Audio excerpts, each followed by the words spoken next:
Bonjour, je me présente, je m'appelle Philippe Gris, je suis directeur de la Haute École Arc Ingénierie et on m'a sollicité pour expliquer ce qu'était finalement ce fameux 4.0 appliqué à l'industrie. Celle qu'on trouve encore majoritairement aussi dans l'arc jurassien, puisque ça représente jusqu'à 50% des emplois. Et finalement, cette fameuse 4e révolution industrielle s'inscrit dans une évolution. Une évolution qui part d'il y a plus d'un siècle et demi, quand on était encore à l'époque de l'artisanat. L'artisanat, c'était finalement la fabrication sur mesure de quelque chose dont on avait besoin. Je prends l'exemple, on avait besoin d'une paire de chaussures, de bottes, on allait chez le bottier, qui commençait par fabriquer une empreinte de notre pied, avant de assembler une chaussure en cuir, de la coudre sur mesure, finalement, à notre pied. Ça, c'était réservé à certaines catégories de personnes. Et puis, grâce, finalement, à une industrialisation qui a commencé par la mécanisation, la vapeur, et puis ensuite l'électrification, puis ensuite l'informatique qui a débarqué, l'automatisation, qu'est-ce qu'on a fait? On a dit, on va standardiser. On a donc réduit le sur-mesure, donc la variété des produits, pour rentabiliser un outil industriel. On a fabriqué, c'est comme la Ford, par exemple, la Ford T ou même la 2 chevaux, une seule couleur, une seule configuration de produits.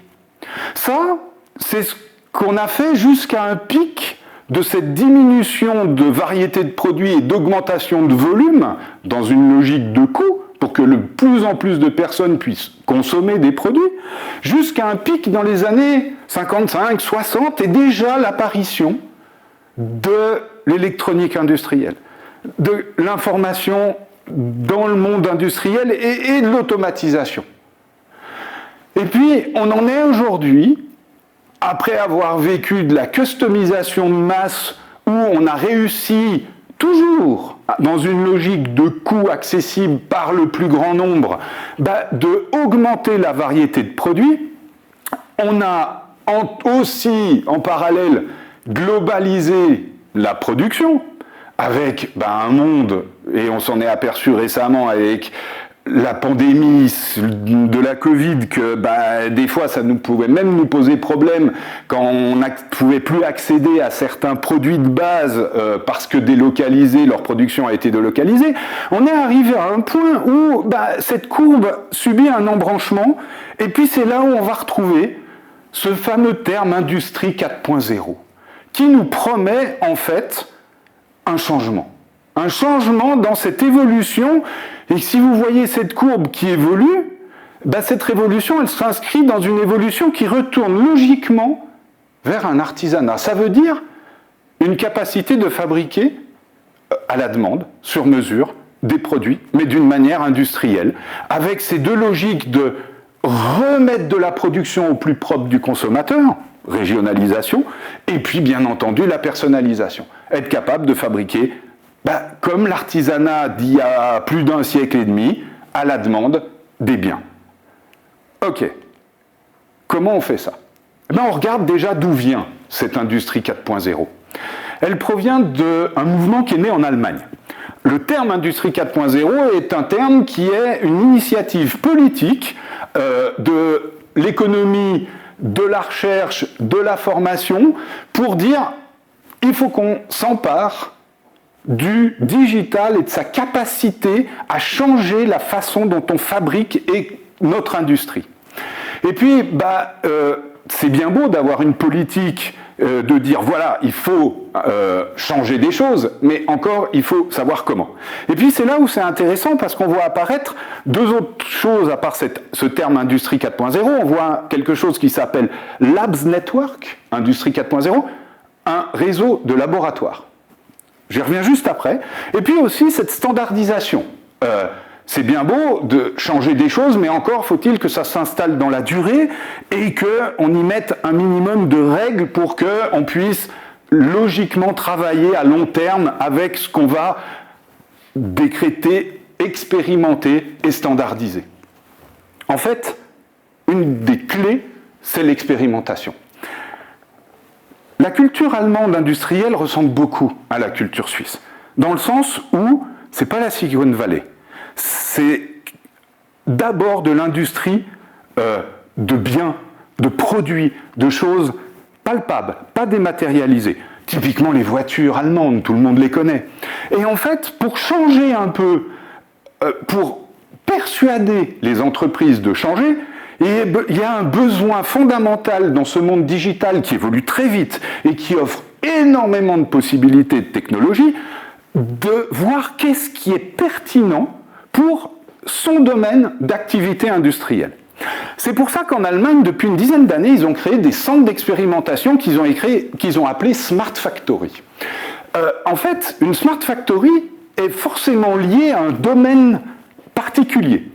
Je vais prendre l'exemple de ce que j'ai personnellement visité aussi à Aachen, à Aix-la-Chapelle, une Smart Factory dans le domaine du textile.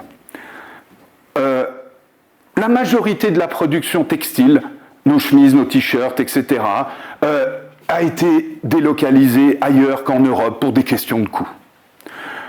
Quand on fabrique sur des logiques de taille standardisées, on est capable de fabriquer des milliers et des millions de t-shirts de la même taille et puis qu'on exporte dans le monde entier, de pays comme souvent on va trouver en Asie. Mais maintenant, si on imagine qu'on s'empare de la technologie digitale, je prends cet exemple-là parce qu'il est parlant, des scanners. On est capable aujourd'hui d'avoir des scanners qui coûtent pas très cher et qui sont capables de vous scanner. Imaginez que vous rentrez dans un magasin demain, on vous scanne, on n'a donc plus une logique de taille, XL ou M ou etc.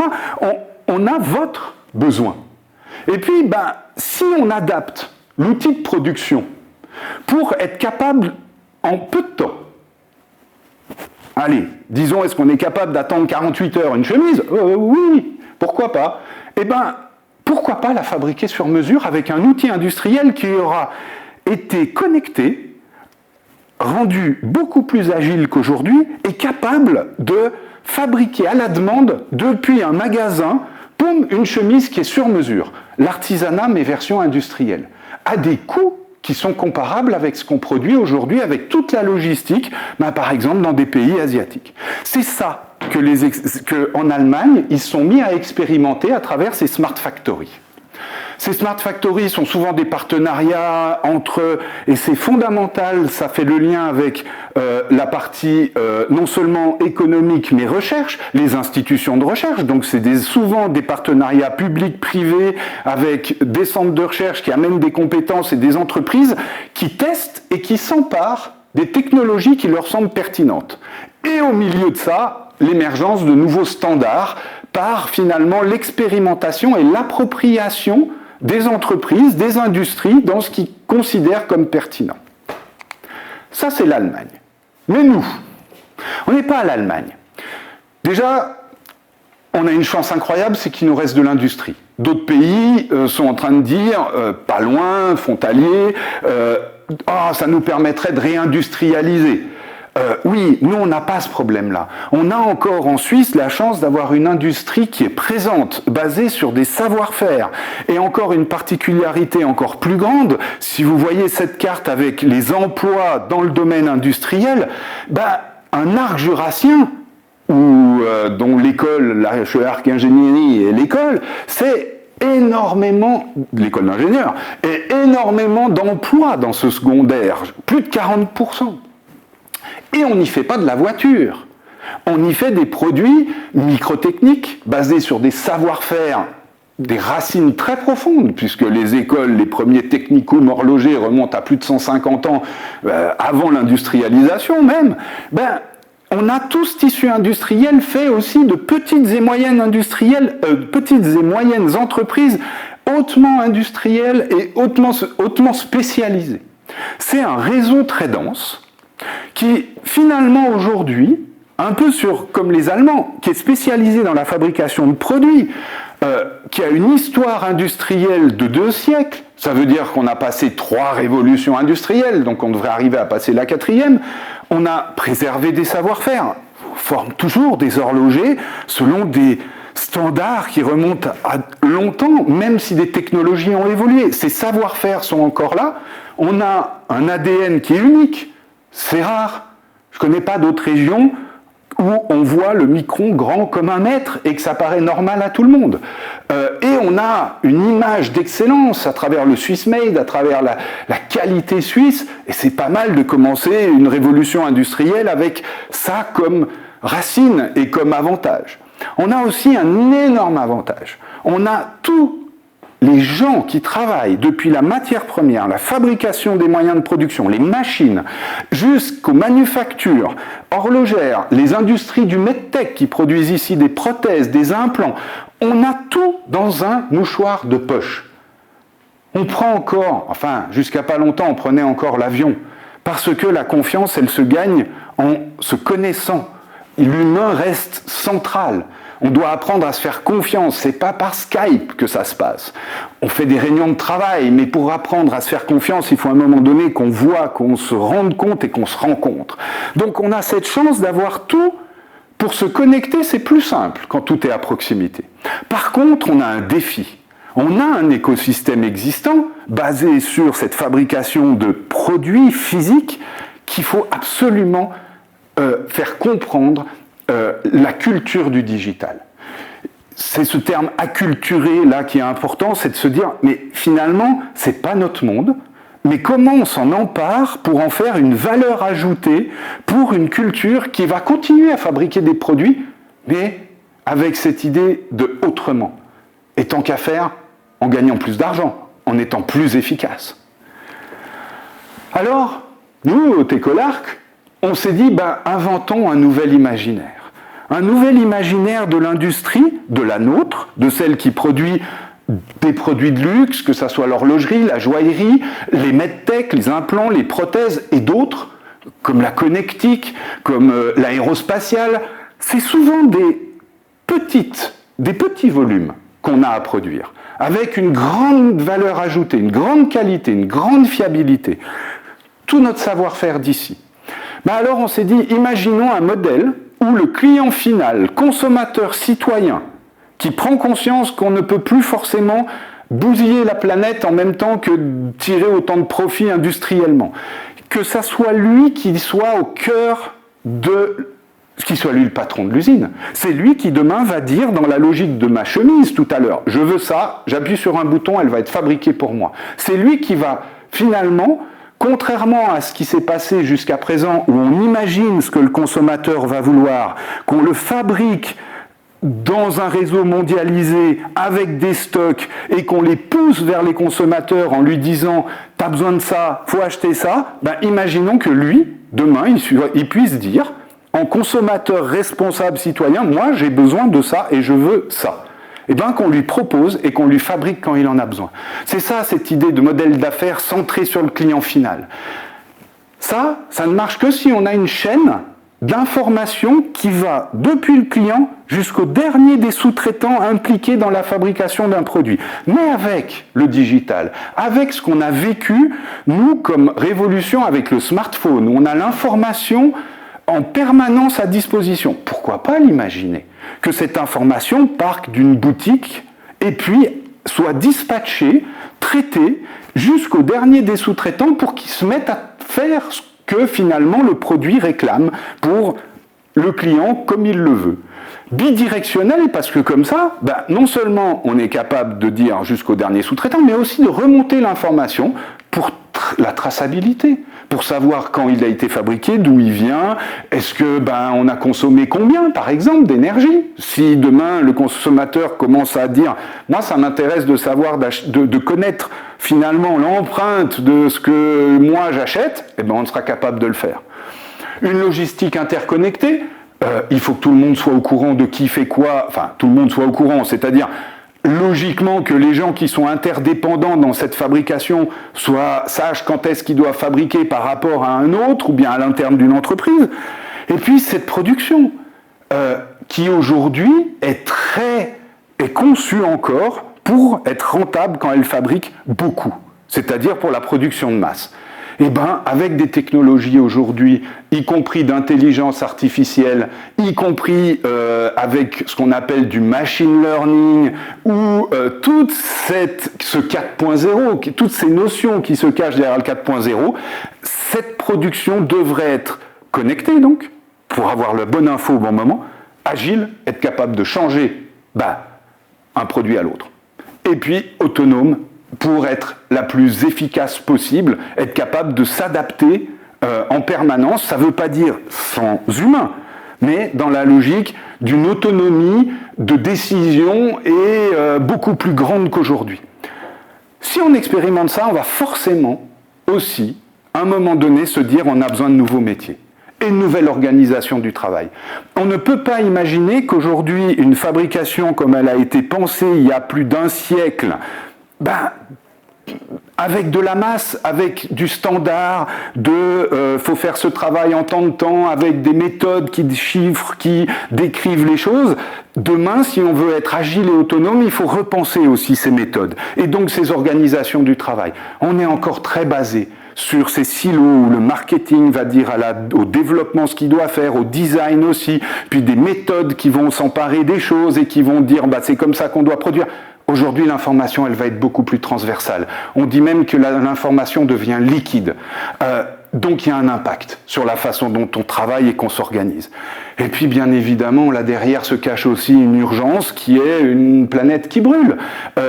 Si on arrête de fabriquer sur stock et d'imaginer ce que le consommateur veut, de fait, on va réduire la consommation des matières premières, de l'énergie, etc., etc.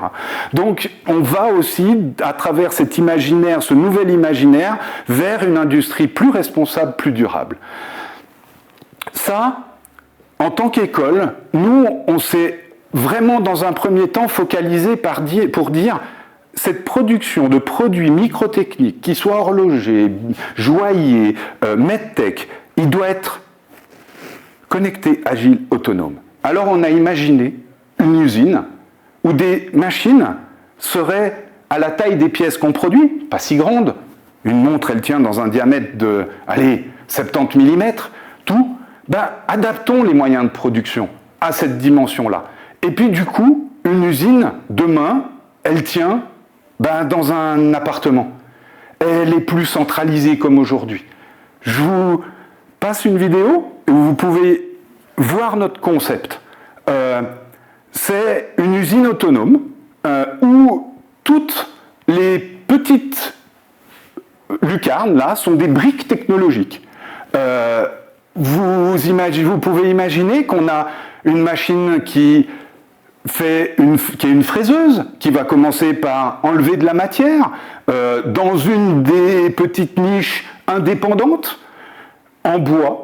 Alors pourquoi en bois c'est pas simplement le côté, et c'était pas du tout le but de ce côté, on va dire, plus vert. Non, c'est parce que le bois est le meilleur matériau qui permet un poids, un ratio entre le poids et l'absorption des vibrations. Donc c'est un bois du Jura, on l'a appris d'ici, parce qu'on est école d'ici, mais on a emballé en fait toutes les technologies comme ça, et puis comme des Legos, on les assemble en fonction du besoin de la pièce qu'on a à produire. On peut imaginer une bague, vous verrez pourquoi je dis une bague tout à l'heure, mais on peut imaginer de produire d'une manière la plus autonome possible dans une usine qui est connectée. Ça veut dire entre les briques, ils savent ce qui se passe, mais pas seulement. Ça veut dire que plusieurs usines pourraient être connecter entre elles de ces micro-usines et puis s'échanger des infos et se dire tiens moi je fabrique ça, tiens l'autre elle fabrique ça, puis à un moment donné pourquoi pas imaginer des drones qui livrent entre eux, etc., entre les usines pour que les assemblages soient faits. Et puis vous le voyez là, c'est démontable, c'est modulaire, c'est agile. Si j'ai plus besoin d'une de ces petites briques technologiques, je la change et je fais autre chose parce que j'ai besoin d'une autre technologie pour produire autre chose qu'une bague, un implant. Et puis, ça doit évoquer quelque chose. Ça doit évoquer finalement ce qu'on a dans nos poches, le smartphone. En fait, le modèle d'affaires, le business model, comme on dit, de cette micro-usine, c'est un peu comme un smartphone. Imaginez 2 secondes que vos briques technologiques vos petites cases ici où vous avez mis une fraiseuse, un moyen de contrôle, un laser pour graver, c'est comme des apps. Nous, finalement, ce qu'on est en train de créer, c'est un smartphone qui serait capable d'accueillir, en fonction des besoins, ces apps technologiques qui permettent de produire une fois une bague, une fois un implant, une prothèse de genou, un implant dentaire, et puis que vous pouvez changer au fur et à mesure des besoins, avec plus une obligation de payer une machine et de s'en servir pendant 10 ans pour la rentabiliser. Peut-être un modèle qui soit sur l'idée de, comme des softwares, comme les apps, vous les achetez, ça vous coûte 1 franc, une autre façon d'imaginer une industrie vraiment sur quelque chose qui a changé nos vies personnelles depuis 10 ans et puis qui peut s'appliquer aussi à l'industrie demain. Tout ça pour arriver finalement à quoi? C'est bien beau. Ben, un autre monde. Un autre monde où tout ce que je vous ai dit, entre l'histoire de l'industrie, de l'artisanat, jusqu'à la capacité de fabriquer, et non seulement fabriquer, mais consommer autrement, pourrait voir le jour. Je vous laisse découvrir ça. 18 septembre 1850. Pierre Jeanneret se rend au coin de la rue Ancienne où il vient récupérer ses alliances préparées depuis 2 semaines par Bernard Favre, artisan joaillier. Une fabrication sur mesure dans son atelier. L'excitation est à son comble. Monsieur Jeanneret et sa fiancée économisent depuis 1 an pour pouvoir s'offrir ces alliances. 19 novembre 1950. La production de masse se développe. Monsieur Favre, notre artisan joaillier, se retournerait certainement dans sa tombe en découvrant son arrière-arrière-petit-fils travailler à la chaîne. Mécanisation et centralisation des sites de production, les artisans sont devenus des ouvriers et les produits ont été standardisés. 21 février 2000. L'automation et la globalisation ont permis une baisse significative des coûts de production, tout en permettant de proposer des produits de plus en plus diversifiés, de couleurs et de formes différentes. 22 mai 2025. 7 générations plus tard, Marc Jeanneret et Julie s'apprêtent à se marier. Après avoir imaginé eux-mêmes leurs alliances, ils se rendent dans une boutique de luxe bien connue où on leur fabrique leurs bijoux dans la journée. Comment? Grâce à une micro-usine installée dans l'arrière-boutique. Une fabrication de produits sur mesure au même prix qu'une production de masse. Une industrie de proximité respectueuse de l'environnement. Julie et Marc s'en vont ravis et découvrent un monde nouveau. Un monde où les micro-usines connectées fleurissent dans divers secteurs d'activité. Découvrez-en plus sur Microline Lab.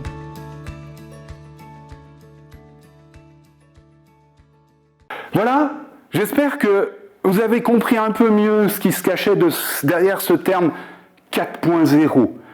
Un 4.0 qui veut dire beaucoup de choses, beaucoup de technologies, et dont toute la difficulté est de l'appliquer à nos besoins, à des besoins d'ici, à des besoins de la microtechnique, de haute valeur ajoutée.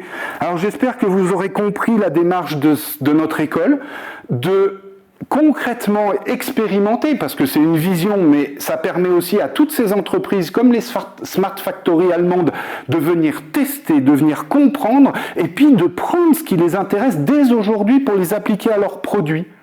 Alors, rejoignez l'aventure.